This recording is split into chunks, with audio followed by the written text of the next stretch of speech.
Nah sekarang siapa di ruangan ini yang tetap memaksa menuduh saya penodai agama? Mumpung ada hakim, mumpung ada dua belah pihak. Bagaimana kalau sekarang kita mubahalah di sini? Siapa yang dusta dia dilaknat.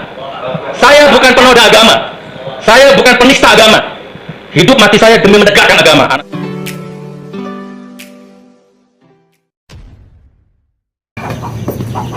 Assalamualaikum warahmatullahi wabarakatuh. Jumpa lagi dengan saya di channel Gagasan Progresif 79. Sahabat sebangsa dan setanah air dimana saja Anda berada, kembali kita mengikuti sidang Suginur dan Bambang Tri, di mana kali ini Suginur ini sebagai saksi yang diperiksa. Dalam pemeriksaan dia pun dicecar oleh jaksa, dan ada hal yang kemudian cukup menarik ya, ketika jaksa ini mencoba mengulas tentang mubahalah yang dilakukan oleh Suginur, dan dia mengkonfirmasi terkait dengan keterangan ahli agama sebelumnya. Nampak di sini Suginur betul-betul ya dicecar pertanyaan dengan sangat lantang ya. Ada hal yang kemudian menjadi ya unik di sini. Lagi-lagi Suginur itu menantang ya jaksa untuk bermubahalah kalau dia tetap dituduh melakukan penistaan agama, karena menurutnya ya dia tidaklah sama sekali melakukan penistaan agama. Akhirnya dia pun menantang, siapa di antara jaksa, ayo mubahalah ya, kalau masih saya dituduh sebagai penista agama, dan jika saya bukan penista agama maka siapa yang akan diasap. Disinilah Suginur lagi-lagi ya melakukan hal yang lazim dilakukannya ya, sedikit-sedikit mubahalah, sedikit-sedikit mubahalah. Tapi untuk lebih jelasnya kita simak dulu bagaimana ya gaya daripada Suginur beraksi di sidang pada saat dia diperiksa. Mari kita simak sama-sama. Mubahalah ajaran Islam. Iya. Orang tersebut, separuh masyarakat Indonesia atau dunia ini akan dilaknat begitu saja. Sesimpel itu. Ini kan pertanyaan gaib ya, ini kan pertanyaan abstrak. Wallahu alam, atau jangan-jangan sekarang sudah banyak yang kena azab. Bukan kalau nggak percaya mungkin ditahan, mungkin mending. Sudah nggak percaya mencaci maki Bambang Tri misalkan. Saya nggak percaya walaupun Bambang Tri itu mubahalah, tapi saya diam di dalam hati. Ya mungkin beda azabnya atau mungkin apa beda, tapi sudah nggak percaya. Sudah gitu menggila-gilakan Bambang Tri, kan gila, stres itu. Mungkin wallahualam bisawab. Jangan-jangan sudah ada itu yang diazab. Berarti dilaknat mereka ya? Iya. Itu ijtihad saya. Siapapun, Mas Agung silakan mubahalah. Saya nggak punya pilihan. Maka saya akan percaya apapun yang diucapkan Mas Agung. Nas itu sudah bagi saya, karena Al-Quran pedomannya, gitu kan. Di atas kepala itu Al-Quran. Maka ijtihad saya melebar, meluas. Makanya kenapa banyak pejabat rata-rata hidupnya berantakan rumah tangganya, karena dia melanggar sumpah jabatannya. Al-Quran itu di atas kepalanya, nggak ada. Ini bisa salah bisa benar majelis yang mulia ya, ini bisa salah bisa benar, tapi kan mungkin 80% pejabat yang disumpah dengan Quran, masa pensiunnya atau mungkin pasca pensiunnya atau mungkin sebelum pensiun sudah hilang keberkahannya ya. Anaknya narkoba, selingkuh istrinya, kecelakaan, macam-macam. Itu kan bentuk azab daripada mempermainkan Al-Quran gitu Mas Agung. Itu ijtihad saya.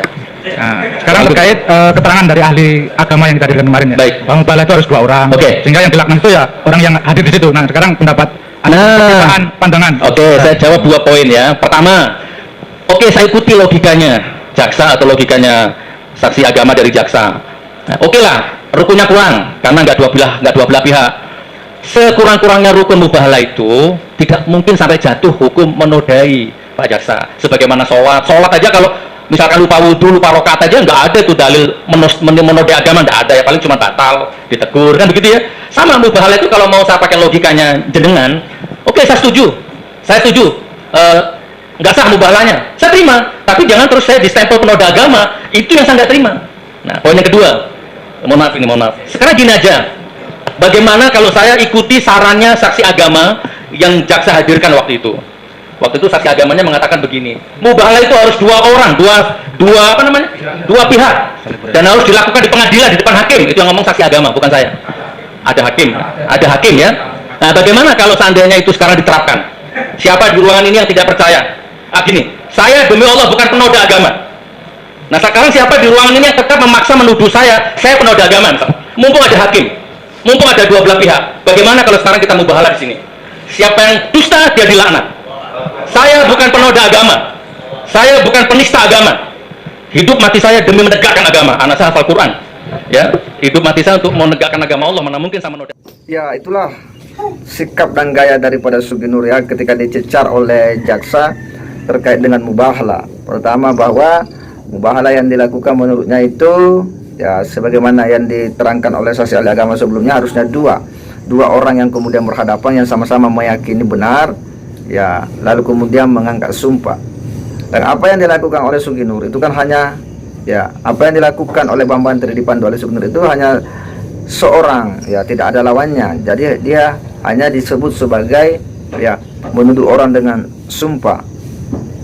Di sisi lain bahwa Suginur kemudian ya memberikan penjelasan bahwa kalau misalnya mubahalah yang saya lakukan itu tidak memenuhi rukun sebagaimana yang dimaksud oleh ahli agama, ya karena tidak terpenuhi salah satu rukunnya, ibaratnya sholat ya tidak terpenuhi salah satu rukun, ya maka bukan berarti bahwa ya kita menodai agama, hanya saja bahwa ya sholat itu bisa batal. Sama halnya dengan mubahalah ini, tidak seharusnya jatuh pada penistaan agama, penodaan agama. Ya oke lah dia katanya menerima kalau misalnya itu dianggap tidak sah syaratnya atau rukunnya. Tetapi yang dia persoalkan adalah ketika itu jatuh pada penodaan agama atau penistaan agama. Nah itu yang dia tidak terima. Oke lah katanya, anggaplah kita ikuti ya alur berpikir atau logika ya ahli agama. Sekarang katanya kalau saya masih dituduh sebagai penista agama, penodaan agama, ayo kita bermubahalah. Siapa di antara kalian? Nah lagi-lagi Suginur ini bikin hal yang kemudian mengujudkan pihak majelis hakim, jaksa dan tentu seisi ruang sidang. Lagi-lagi mengajak lagi orang bermubahalah. Sedikit-sedikit dia lagi mengajak bermubahalah. Dan kali ini dia mengajak dan menantang hakim untuk bermubahalah jika dia tetap dituduh melakukan penistaan agama. Ayo katanya, mari kita bermubahalah. Kalau saya masih dituduh menista agama, padahal dia bersumpah bahwa saya tidak menista agama. Demi Allah katanya saya tidak menodai agama. Dia pun membangun analogi lagi bahwa kenapa katanya banyak pejabat ya di akhir jabatannya itu kemudian bermasalah, keluarganya kena musibah dan sebagainya, tidak berberkah hidupnya, anaknya narkoba dan sebagainya. Menurutnya itu karena dia melanggar sumpah jabatannya yang rata-rata semua pejabat ketika dilantik itu kan disumpah di bawah Al-Quran di atas kepalanya, ya.